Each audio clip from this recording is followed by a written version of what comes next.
All right.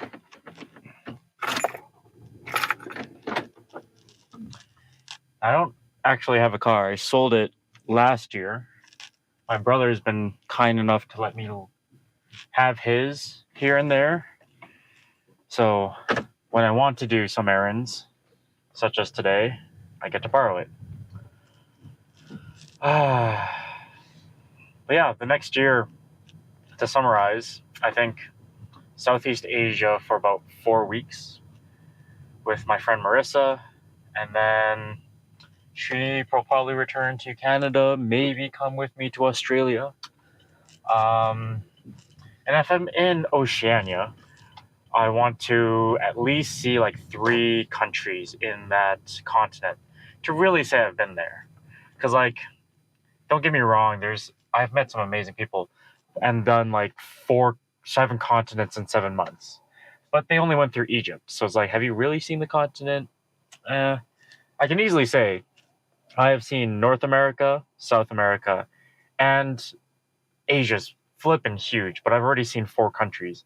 Top it off with Thailand, Vietnam, Laos, Cambodia. I'll probably see enough there. But for Oceania, I definitely think I want to see New Zealand. That's a big talking point. And maybe one other country on the way up or down when I leave. East Timor kind of sounds cool. Maybe Tuvalu. Depends. I would like to get a third country in there, but if you guys have any recommendations, let me know. Maybe Vanuatu, Palau, Kiribati. I think I'm saying that right. But then, yeah, after that, I definitely want to see the Himalayas. So, like, Nepal's a must. I'm really intrigued to go see the Taj Mahal, like, tick off all the 7 wonders of the world as well as the 7 continents. So, really interested with India as well. So, those 2 are a must. Love to see the Great Pyramids. So, Egypt's up there. Tanzania for volunteering. And South Africa, along with Morocco, a safari in there. And then finally what was it? Sorry, I got distracted. There's a little bit of road rage.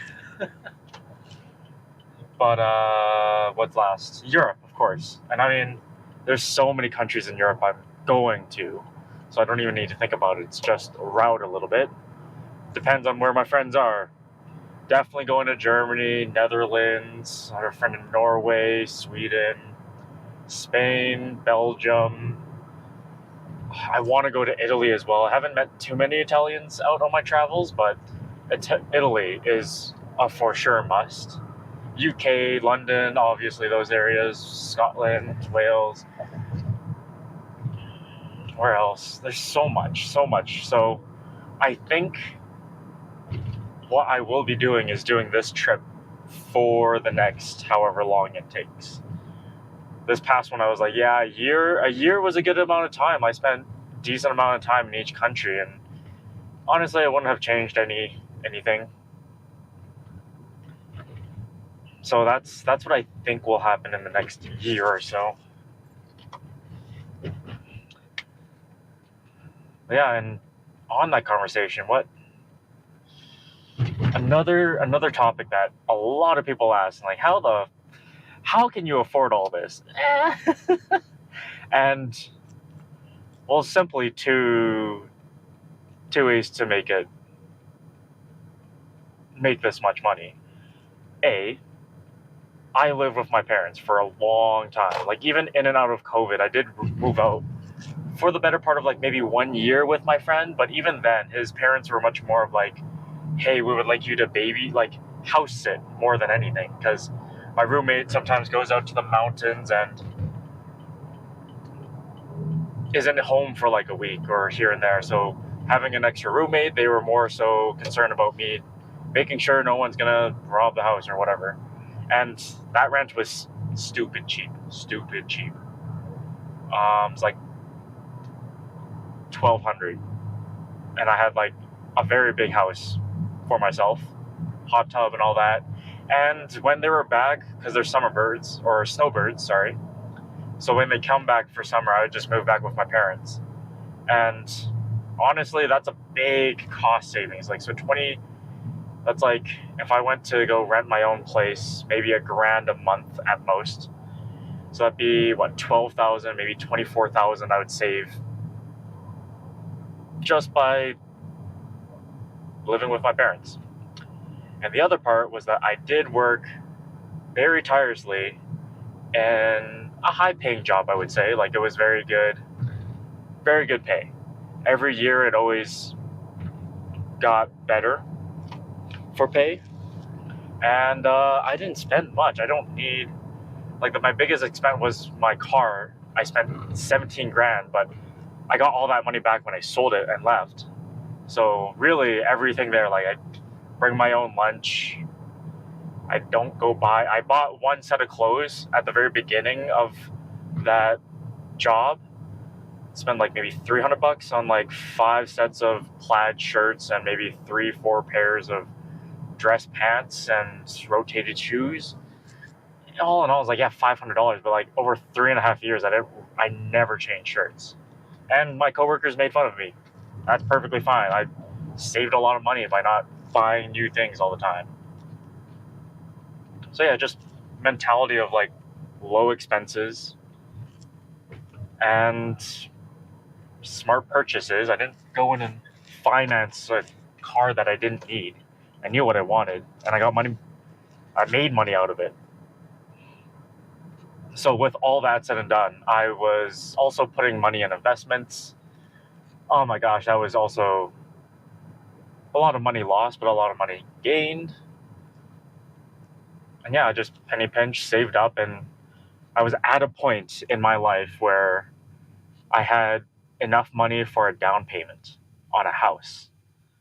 I got pre-approved for like a $500,000 mortgage, and I was looking around. Nothing really suited what I needed, and I don't need anything. I've been living with my parents. I don't have a significant other or family to build, so yeah, it's a good investment, real estate, and you could rent it out, but that would tie me down to this job, and I'd have to stay here for 10 years, and honestly, that kind of scared me. That conversation with my dad said, like, hey, you could do really well and own a house by 35. Yeah, that would be amazing, absolutely, and if that's our goal, power to you. But for myself, I don't want to spend my 20s owning a house. I want to spend it traveling. I want to see the flipping world. I want to gain experiences. I feel like I could do a lot more with my 20s. If I'm going to be like freaking 35, I think at that point I do want to have a family and settle down, but not when I'm 25. I mean, just turned 26. So yeah. I haven't gone to the coffee shop quite yet.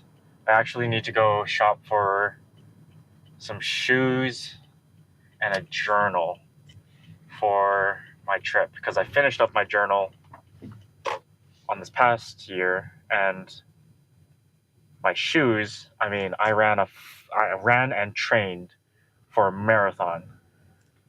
And for those who have run marathons or even trained for a half marathon, you know you go through shoes like no tomorrow. So I'm gonna go find some, and after that I will be back to go to the coffee shop.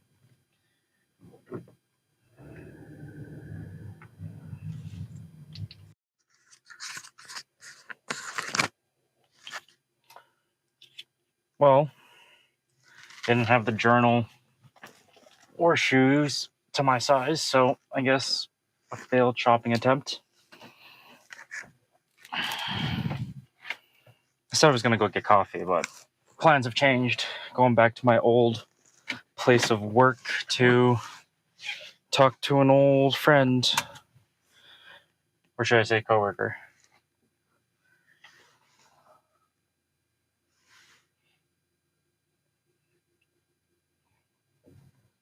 But another thing I want to discuss, or kind of vent out, I guess, is that I'm trying this style of video, per se, because I'll be honest, I don't like the other versions. They're all very, what was it? Flashy, takes a lot of time to edit, Like,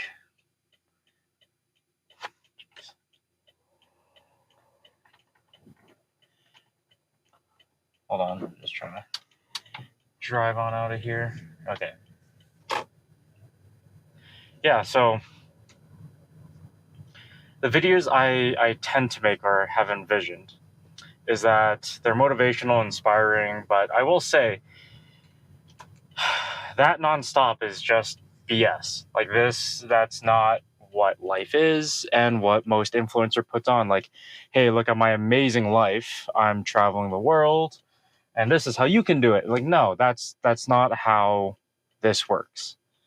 Like, I want to build a genuine connection to those who watch me. Right now, no one. I mean, not no one. My good friends and family, but it's like I was trying to think for a while, how do I make this sustainable? And it's building a brand, a market, and just say like, hey, this is what I'm going to sell, and this is the brand, and blah blah blah blah blah. I don't sell anything. I don't make products. I don't. So I'm like, okay, I sell my experiences, and just like, how do I sell my experiences? Do I record all the cool things and all the bad things, put it in a video and edit it together? I'm like, yeah, I've tried that. And let me tell you, I mean, you could see the inconsistencies in my uploads, editing. It's a lot of work. So I need a median, like a step back, something that's more to my character, which is honestly just talking. I think I'm pretty good at that. I mean, I don't know. Am I?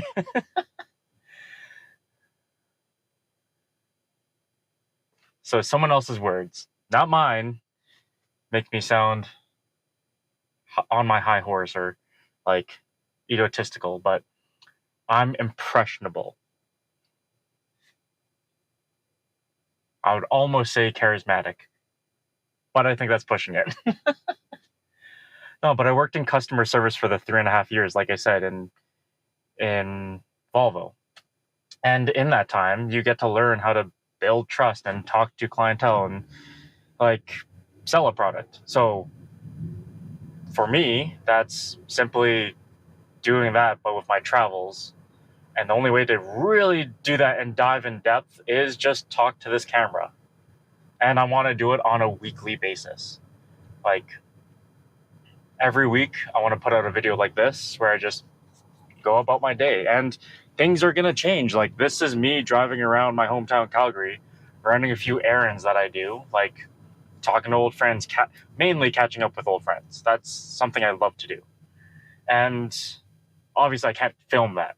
And I say that because there's some things that should not be put on the internet, some conversations, but like it also is on them as well. Some of my friends have a lot going on and maybe they don't want to share all that all at once. And that's perfectly fine. For me, I'm willing to share everything I have. And I'm sure eventually down the line there's going to be conversations that are touchy subjects. Like I'll air them out now because I know I'm going to talk about that and share it to the world. I don't have a very good relationship with my mother. We're on a non-talking relation. Like I just don't talk to her. She's not part of my life, nor am I hers. So that is a topic I will dive into. And a lot of people have asked, like, what are you scared of? And I will admit, not much. I can now swim. I'll dive. I'll go diving. I'm not scared of heights. I'll go bungee jumping, skydiving. Like that's all gonna happen. And the things that I'm scared of is probably commitment. Never been in a long-term relationship, so there's that.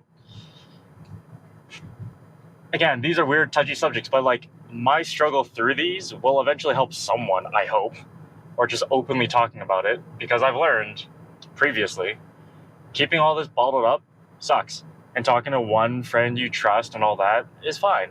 And for me, I'm at a point in my life where I'm comfortable talking about all these, how I overcame my anxiety, my depression, and getting fit, losing 40 pounds, aiming for whatever you want to do. Like I went to China for 6 months despite having a good career path. And like how it all became so much more fruitful, how I got to this point in my life and where I see my future. It's a lot to unpack. So all of that I feel like is something that is interesting, something that people will connect with or at least be intrigued, right? If you follow me along what I do through these long vlogs. Yes, very long. It's like an hour of talking. I'm almost running out of stuff to talk about, but there's a lot to unpack about what I've done, where I'm going, what I'm thinking about. And that's just me. I have friends who I'm pretty sure are really interesting. I'm sure one person, my friend Ewan, he's also traveled for an entire year, pretty much the exact same timeline as me, like 2 weeks plus or minus.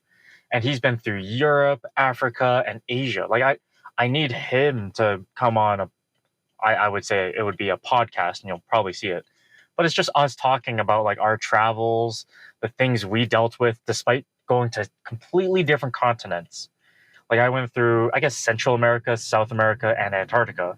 And like there's things that are so unique to each of our stories, yet we have common ground of just like every day you're tested on your own personality and characteristic. People are going to come and approach you like, do you want to go drinking? Do you want to go hiking? Do you want to do this? And sometimes you just need to shut down. Like we're both very social people, but you might shut down out there. Like you can't be social 110% of the time.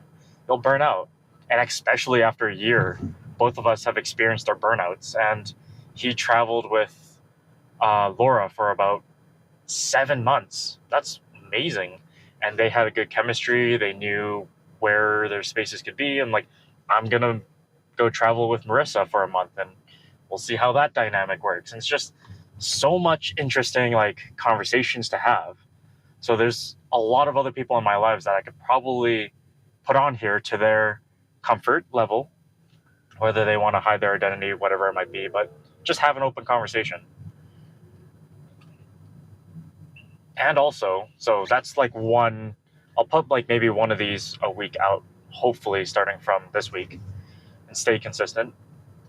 I want to do shorts. There's lots of footage now, like realizing how to make shorts, how to build that up. Because if I just spam shorts, I will get probably a few thousand like people watching.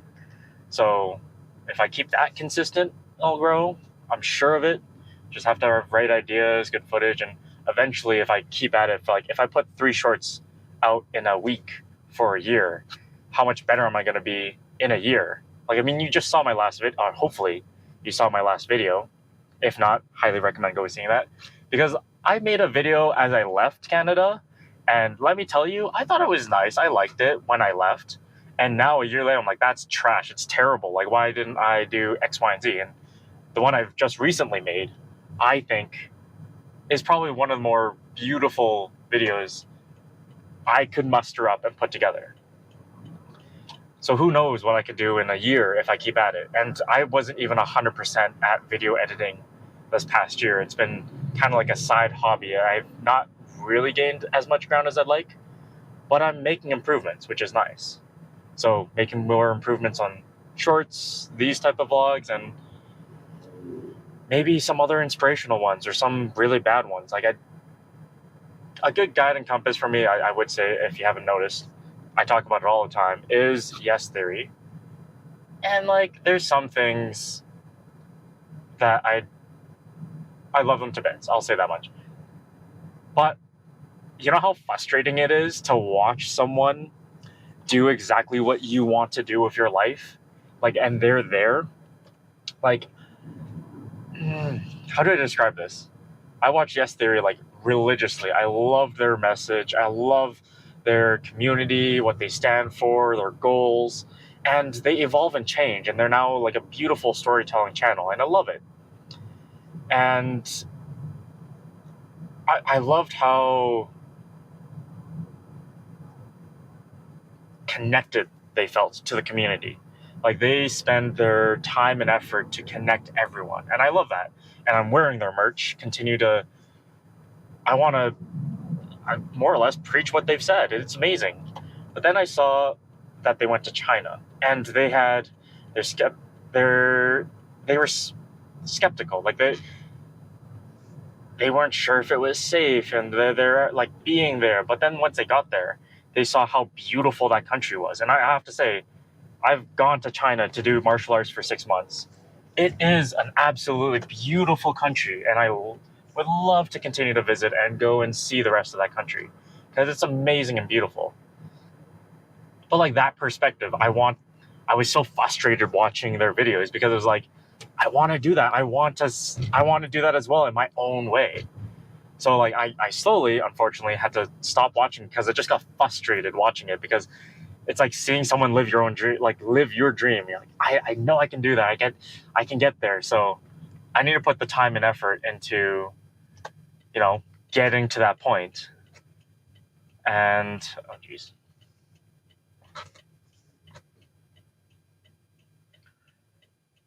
Once I can get to that point where I'm able to properly storytell in the way I want to and capture it on film. Storytelling, I feel like I've done quite well leading up to this, and like public speaking as well. I've taken a Toastmasters, Toastmasters club here, and I did that for almost like 2-3 years, and I did really well, amazing improvement. But now I've got to figure out how to change that narrative into a video format, how to capture it properly, and like tell the story properly, which I think I did quite well in this last video. But I've been envisioning that video for like over a year. I really did film myself saying like I'm excited to see the person that returns, who he's going to be, the wiser person, people he's met, the adventures he's been on. And now that I'm that person, I'm like, the whole storyline of that is what I wanted to share. And I feel like I did a very good job in that last video to capture that. And the thing is that took a year of thinking, envisioning, and processing to put together. And I was so emotional putting it together as well. How the hell do I replicate that and do that on a weekly basis to market myself and get to a point where I can make enough money to make this sustainable? And when I say sustainable, if I could get my own food and water above my heads and continue doing what I love, that is the dream. Like, I could be making a lot of money if I stayed here, but I would take like half that amount of money, whatever it is. I would take a huge pay cut. I wouldn't care if I made any money. Like, if I could break even with all of my dreams and living, I would be happy. I couldn't care about the materialistic things. That might be a new version of me 7 years down the line. But like, to make this sustainable and make this my life, that would be amazing. And I mean, who doesn't want that? A lot of people out there are aiming for that as well. So you're fighting everyone else, and then you got to do something to set you aside. Make yourself special, unique. It's not about running a marathon with no training. Like, yeah, someone's done that, gain a bit of revenue, but you got to build a brand around it. Like, so I got to keep challenging myself to push these limits. Ironman, half Ironman, hardest marathon in the world. I got to keep pushing those limits, and it's exciting. It's kind of, I like it. I really like pushing my limits. So that's part of it. Travel as well, and mental health is a big one I'll talk about a lot. Yeah, I, again, have no clue where I'm going with this, just rambling on. So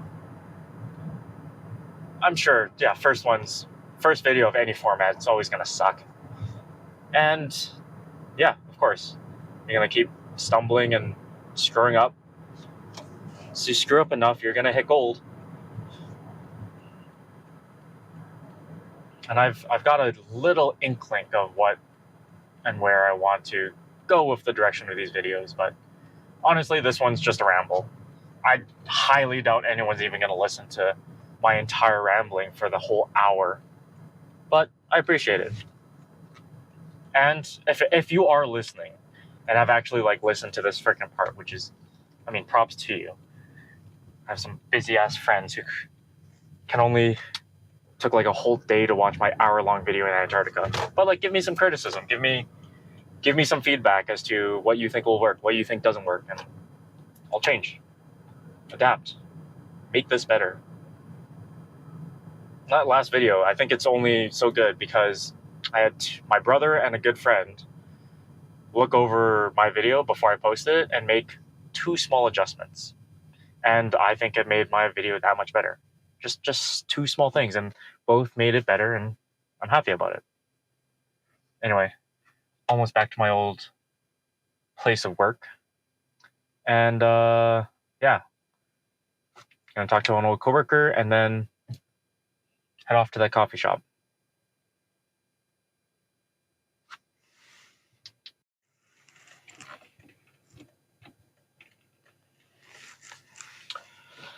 All right, finished up with lunch with my coworker, or old coworker, should I say. And yeah, we just talked about, my travels a little bit, especially food, and a little bit about work, old work. But another thing that really helps with, I think, my mental stress is that I still have a very good relationship with my old manager and old assistant service manager. Like, I've gone out to eat with them twice now. Sorry. I've gone out to eat with them individually already. But yeah, just having that good connection and just knowing that when I come back, if worst case scenario, I don't know, someone robs me of all the money I have, come back with $0, I spend it all during this next trip. Every single penny. Even if I go into debt. I know that I can come back and have a discussion with my old employer. Say like, hey, what does it look like for me to be rehired? Right? And having that is just puts my mind at ease, knowing that I'll be fine. Because a lot of people have that anxiety or anxiousness of just once you quit, you can never go back. It's like, no. Quitting your job is liberating, but don't burn your bridges. It's not like you can't get reemployed there.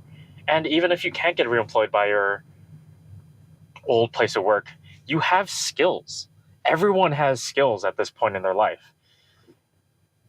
When I say at this point, I'm 26. So like, you've gone through schooling, you've gone through some work. Use that to your advantage. Find some job that plays off your old skills. And maybe it doesn't work out. Maybe you can't find a job in that industry that you've worked so hard for. That's fine. Give yourself time. You can take whatever job you can get, whatever it might be. Maybe it's something you don't like, and that's fine. But don't stop looking. Like, I don't get how people just find a job and just like content with it. Like, that's it. Keep looking. Even if you're at a position where you like what you do and you're happy and content with it, couldn't hurt to look. My brother was always complaining about his last employment. People were quitting left, right, and center. The hours weren't good. They weren't treated quite right. So he's like, all right, then look, it's not going to hurt. Look for another employer. Look for another place to work. Same industry. You got time. You don't have to tell anyone. And he found another job and said like, hey, to this last employer, he's going to go to school. And after he's finished school, he's not coming back. He's found another place of employment.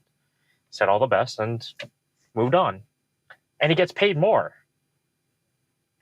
That's exactly what happened to me. I had worked at a mechanic shop for a set amount of money. It wasn't very great. I was only like a first year apprentice. Didn't make the greatest amount of money, I'll be honest. So I quit, traveled to China, came back, and I knew for a fact, I'm like, okay, I know this position makes more money, and I know I will give my best to try to get into that position to make the money. And I did get offered, I think, 2 jobs before I settled on the one that I got. And in the meantime, I was like, okay, I'll get something just to, keep the payrolls going, I was a game master, which is what you call for those people who introduce you into an escape room. it was minimum wage. Obviously, that's not what I'm going to do for the rest of my life, but I kept looking. So worked there for like a month or two, and then I declined two other jobs that want to hire me as an apprentice again. I'm like, no, it's not a back step, but it's like just putting me back in the same position. I want to be in a different position. So I held out, got the job that I wanted, and it was grueling, tough, but this company was willing to bet on me, and it turned out great. I learned and made a lot of mistakes in the first year, but I was relentless. I kept at it, and eventually I became one of their senior advisors.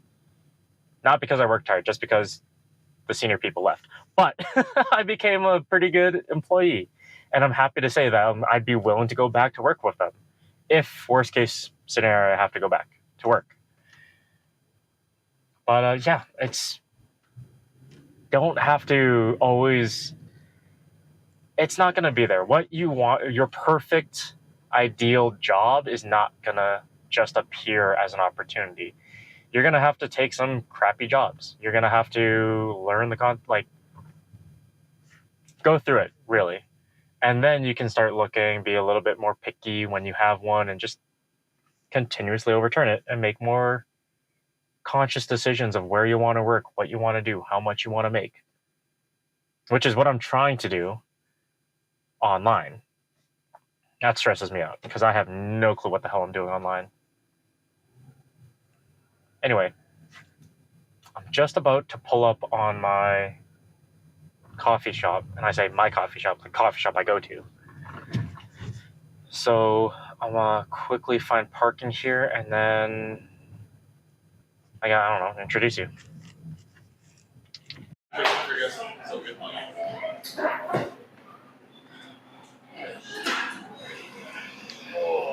You don't mind if I film this conversation, do you? Sweet.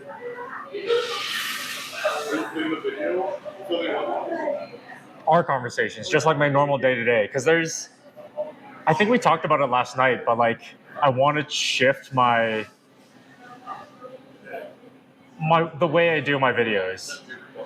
Because there's one, what was it? A friend texted it to me. I gotta remember. Yeah.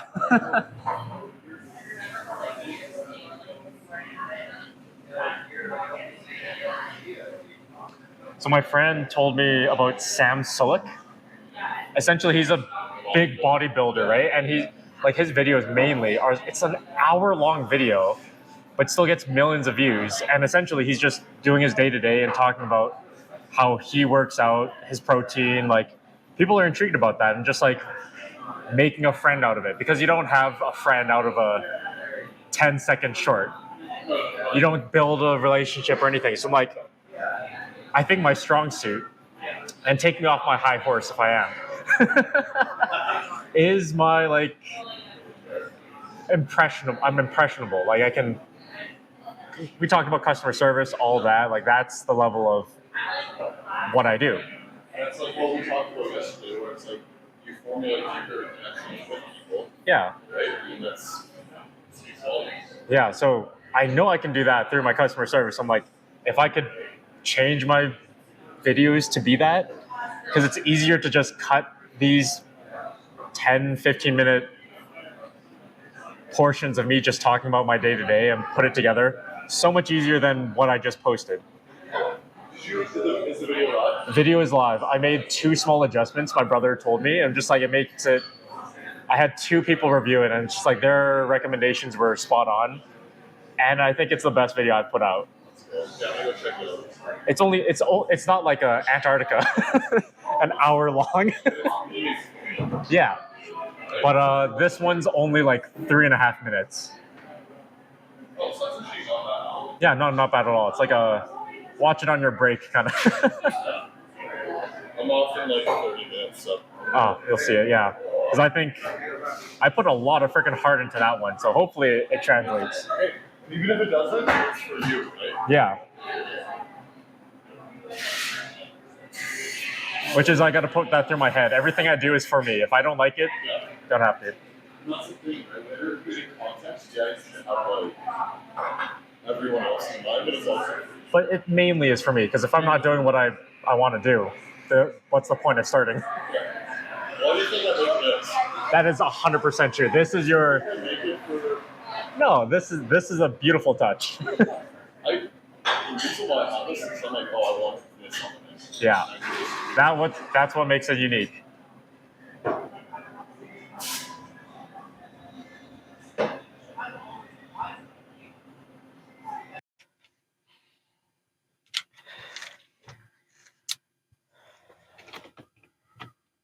All right.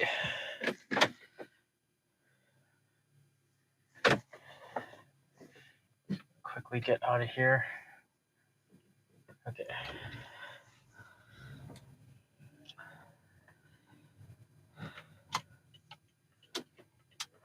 All right. So, relaxed. Played some chess. I'll be honest. I lost like 10 games in a row. So, not in the best mood of losing so much of my ratings. It's so much harder to gain them all back. But anyway, besides the point. Talked to Braden a lot. He's, amazing guy. On the same wavelength of like boosting each other up. Gave me some great ideas back and forth of like what book he likes and just life in general, which is really nice to catch up with. But my day is coming to an end. I'm, like I said, borrowing my brother's car, so I got to go pick him up from his place of work. And I think I'm going to be late a little bit. But it shouldn't take me too long. I'll get there eventually. Yeah, ordered a few things on Amazon and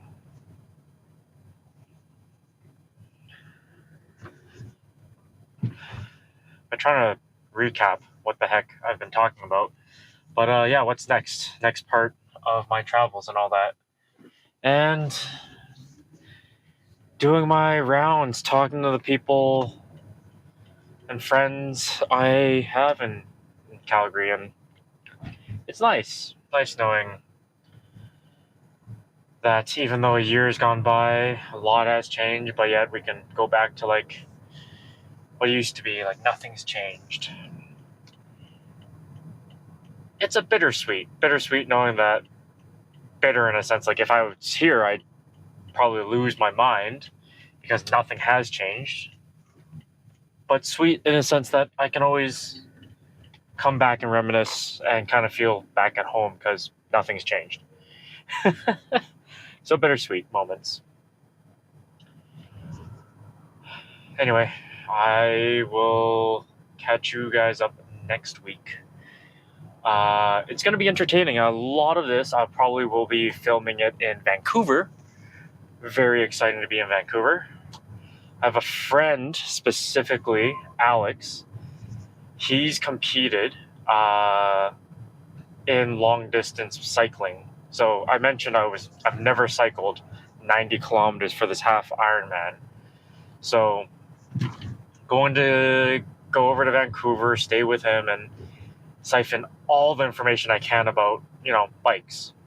So that's going to be a portion of it. And then gonna just hammer out a 90 kilometer cycle ride and see how I feel afterwards and get a benchmark, see what I have to work on and go from there. Yeah, that's going to be happening next week.